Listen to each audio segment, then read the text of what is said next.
Baik, bismillahirrahmanirrahim. Assalamualaikum warahmatullahi wabarakatuh. Ya, mari kita lanjutkan perkuliahan kita. Topik perkuliahan hari ini adalah desain dan struktur organisasi. Materi ini saya dapatkan dari internet dengan sumbernya adalah sebagai berikut. Oke, masuk ke definisi struktur organisasi. Ya, struktur organisasi adalah pengaturan pekerjaan secara formal dalam suatu organisasi. Desain organisasi adalah suatu proses yang melibatkan keputusan tentang 6 komponen penting, yakni work specialization, departmentalization, chain of command, span of control, centralization and decentralization, kemudian yang keenam adalah formalization. Oke, tujuan pengorganisasian. Jadi ada membagi pekerjaan yang dikerjakan menjadi tugas departemen yang spesifik. Kemudian membebankan tugas dan tanggung jawab yang berhubungan dengan tugas individual. Kemudian koordinasi tugas organisasi. Koordinasi tugas organisasi yang berbeda. Kemudian mengelompokkan pekerjaan menjadi satu unit. Berikutnya membangun hubungan di antara individual, kelompok, dan departemen. Kemudian membangun garis wewenang formal dan alokasi dan deploys sumber daya organisasional. Oke.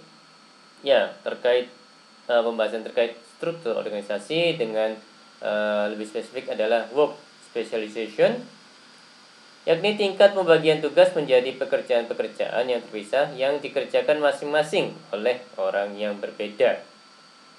Spesialisasi yang berlebihan dapat mengakibatkan tindakan manusia yang tidak ekonomis seperti kebosanan, kelelahan, kualitas yang jelek, meningkatnya ketidakhadiran, dan tingginya tingkat perputaran. Jadi karena terlalu spesifik, jadi pekerja menjadi lebih gampang bosan gitu ya Mas dan Mbak ya, karena yang dikerjakan itu saja. Oke, ini departementalisasi berdasarkan tipe gitu ya. Ada tipe fungsional, yaitu pengelompokan pekerjaan berdasarkan fungsi yang dilakukan. Ada tipe produk, yaitu pengelompokan oleh lini produk. Kemudian ada tipe geografikal, yakni pengelompokan pekerjaan berdasarkan wilayah geografis. Kemudian ada tipe proses, pengelompokan pekerjaan berdasarkan produk atau arus pelanggan. Kemudian tipe customer, yakni pengelompokan pekerjaan berdasarkan jenis pelanggan dan kebutuhannya. Oke, ini dibahas lebih detail ya. Jadi ini departementalisasi berdasarkan tipe fungsional. Jadi yang paling atas adalah plan manager. Jadi ini dibagi jadi beberapa manajer gitu ya. Jadi ada manajer engineering, ada manajer akuntan. Kemudian ada manajer manufacturing, manajer human resource atau manajer SDM. Kemudian ada manajer purchasing atau manajer penjualan gitu ya Mas dan Mbak ya. Manajer pembelian. Ya, manajer accounting ini ya mungkin ya dekat dengan manajer keuangan gitu ya Mas dan Mbak. Oke, keuntungannya efisiensi dengan cara menempatkan bersama spesialisasi dan orang dengan keahlian, pengetahuan, dan orientasi. Kemudian koordinasi antar area fungsional dan pendalaman spesialisasi. Kerugiannya adalah komunikasi lintas area fungsional dan terbatasnya sudut pandang organisasi. Jadi kalau SDM ya fokusnya ke SDM saja gitu ya. Kalau accounting atau keuangan gitu ya, fokusnya ke accounting atau keuangan saja gitu ya Mas dan Mbak. Oke, ini departementalisasi berdasarkan geografis. Jadi ini ada vice president atau wakil presiden untuk penjualan. Jadi ada direktur penjualan regional barat. Kemudian ini direktur penjualan regional selatan. Ini direktur penjualan regional tengah. Kemudian ini direktur penjualan regional timur gitu ya. Keuntungannya lebih efektif dan efisien menangani masalah-masalah regional yang timbul, kemudian melayani kebutuhan geografis yang unik secara lebih baik gitu ya, Mas dan Mbak.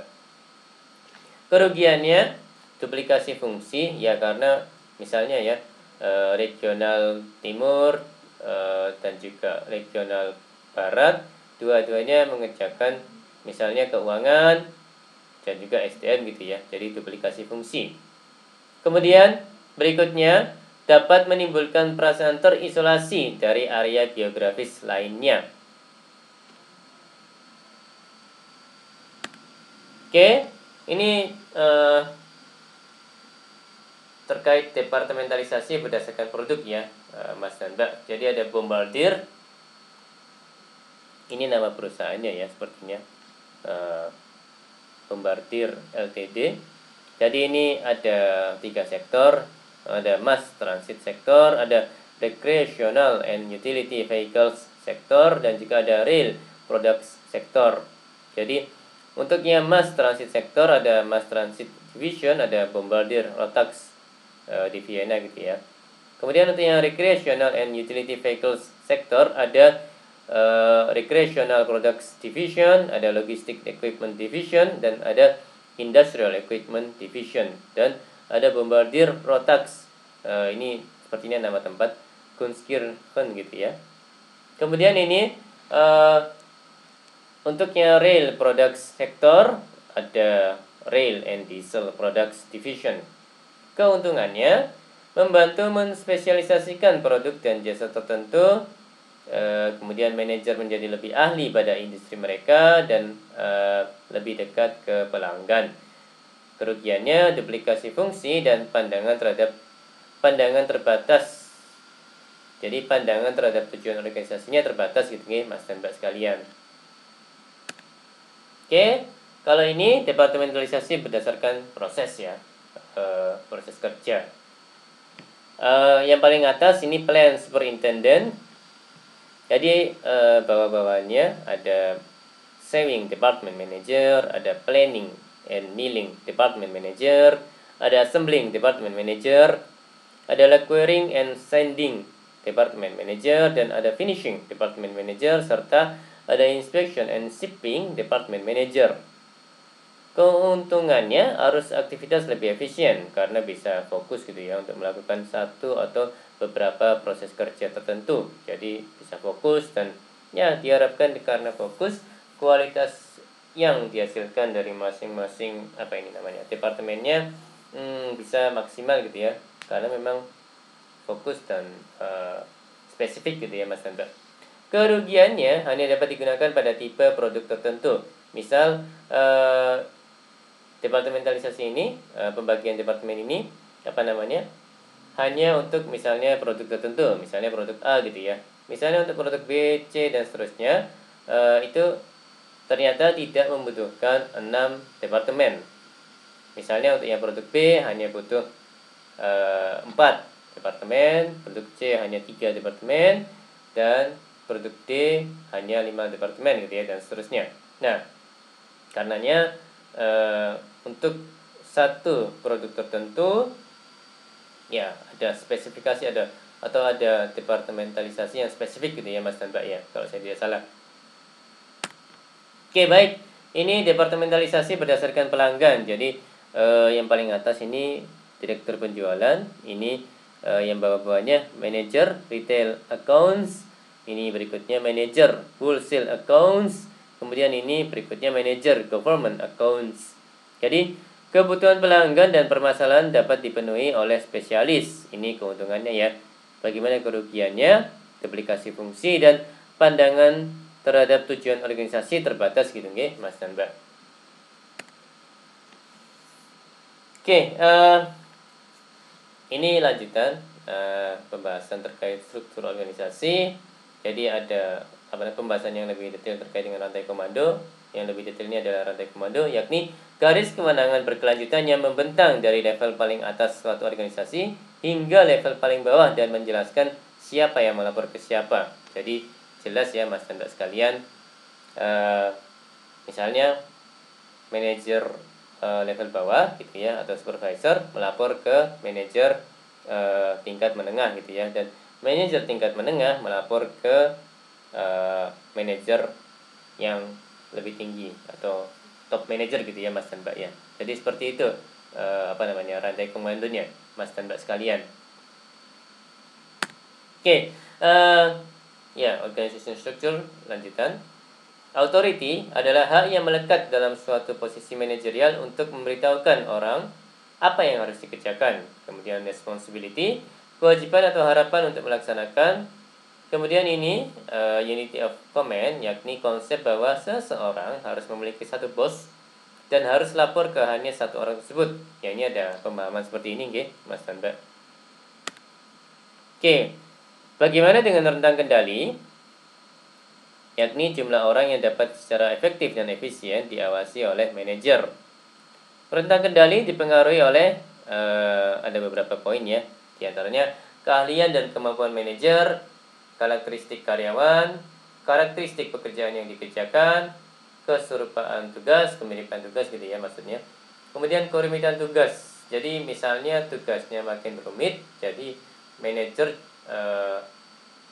karena tugas yang dikerjakan makin rumit, berarti kemungkinan manajer juga hanya bisa menghandle sedikit orang gitu ya, karena tugasnya rumit seperti itu. Kalau banyak ya bawahan yang harus dihandle ya dengan tugas yang rumit, nanti manajer tidak bisa mengatasinya gitu, okay? Khawatirnya seperti itu. Kemudian poin berikutnya kedekatan fisik dengan bawahan, dan berikutnya standarisasi tugas. Oke, ini contrasting spans of control. Jadi ini ya silakan dibaca sendiri ya sama Mas dan Mbak sekalian. Oke, ini lanjutan. Centralization adalah tingkat di mana pembuatan keputusan dikonsentrasikan pada satu titik dalam suatu organisasi, gitu ya. Sentralisasi. Pengorganisasian di mana manajer puncak membuat semua keputusan dan karyawan level rendah hanya menunaikan tugas yang diberikan. Jadi keputusannya ada di tingkat pusat gitu ya Mas dan Mbak ya. Kemudian poin berikutnya decentralization, yakni pengorganisasian di mana pembuatan keputusan didorong kepada siapa yang paling dekat pada tindakan. Jadi monggo diserahkan kepada level yang lebih bawah gitu ya, supaya bisa lebih leluasa gitu ya dalam mengambil keputusan. Kemudian employee empowerment, yakni meningkatkan pembuatan keputusan kekuasaan oleh karyawan.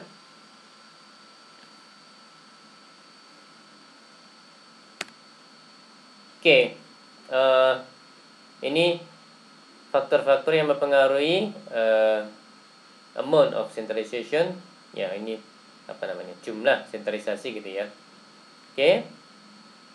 Akan lebih tersentralisasi kalau saya tidak salah tangkap jika lingkungan kerja lebih stabil, manajer level bawah kurang mampu atau berpengalaman dalam membuat keputusan dibandingkan manajer level atas. Kemudian manajer level bawah tidak mau memberikan suara dalam pembuatan keputusan, dan keputusan biasanya relatif minor, dan organisasi cenderung menghadapi krisis atau berisiko atas kegagalan perusahaan.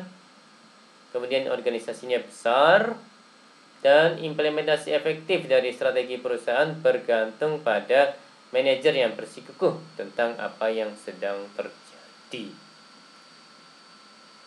Saya ulangi, implementasi efektif dari strategi perusahaan bergantung pada manajer yang bersikukuh tentang apa yang sedang terjadi.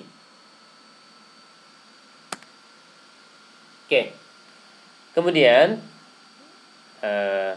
akan lebih terdesentralisasi jika saya tidak salah tangkap jika lingkungan kerja lebih kompleks, tidak pasti. Jadi kalau misalnya mengandalkan sentralisasi pada lingkungannya seperti ini, nanti pengambilan keputusannya bisa jadi lambat ya Mas dan Mbak ya. Jadi nanti keburu kesempatannya hilang gitu ya, berlalu. Kemudian manajer level bawah mampu dan berpengalaman dalam membuat keputusan. Kemudian manajer level bawah ingin bersuara dalam pembuatan keputusan dan keputusannya signifikan. Kemudian kultur perusahaan terbuka. Kultur perusahaannya terbuka untuk memungkinkan para manajer bersuara tentang apa yang sedang terjadi. Jadi lebih open mind gitu ya. Jadi tidak kaku, lebih fleksibel gitu ya Mas dan Mbak. Kultur perusahaannya.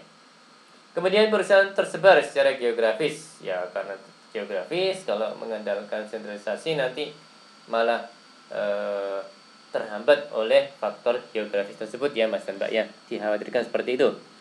Kemudian implementasi efektif dari strategi perusahaan bergantung pada manajer yang terlibat dan fleksibel dalam membuat keputusan. Oke, lanjut. Masih terkait dengan organization structure. Ya, bentuk berikutnya adalah formalization. Yakni tingkat di mana pekerjaan dalam organisasi distandarisasi dan kadar di mana perilaku diarahkan oleh peraturan dan prosedur.